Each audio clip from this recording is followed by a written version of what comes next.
Apakah seorang manusia bisa membalas dendam pada sebuah sistem ketika hukum tak memberi keadilan? Akankah seorang marinir melawan semuanya sendirian? Inilah kisah nyata tentang sersan marinir Amerika, yang kehilangan istrinya dalam sebuah pembantaian brutal di Provinsi Helmand, Afghanistan.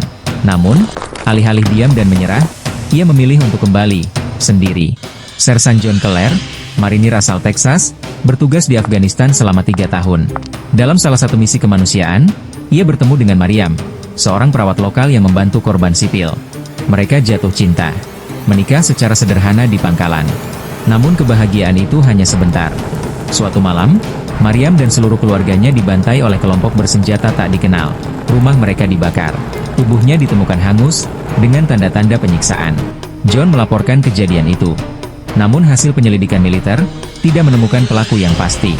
Dugaan muncul bahwa pembantaian itu dilakukan oleh milisi lokal yang sebelumnya bekerja sama dengan pasukan Amerika Serikat.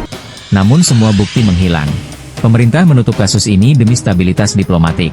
John hancur. Namun lebih dari itu, ia marah. Sangat marah. Ia berhenti dari dinas aktif. Namun diam-diam, ia mulai menyusun rencana. 3 bulan kemudian, John muncul kembali di Afghanistan. Bukan sebagai marinir, tapi sebagai relawan sipil. Ia masuk lewat bantuan NGO, atau Organisasi Kemanusiaan Internasional bukan milik pemerintah atau militer yang tak tahu siapa dirinya sebenarnya.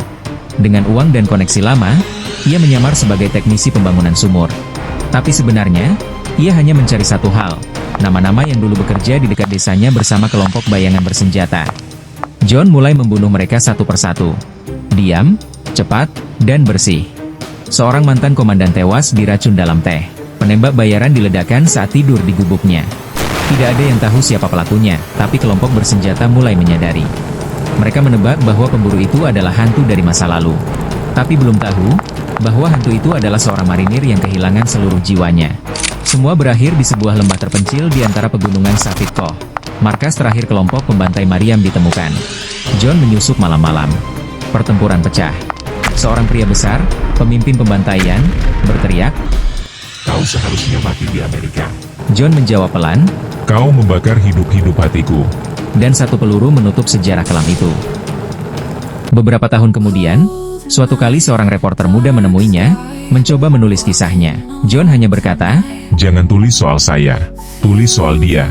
Istri saya, dia yang benar-benar berani."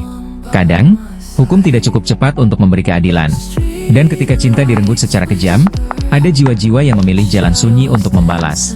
Bukan demi darah, tapi demi mereka yang tak sempat berkata selamat tinggal.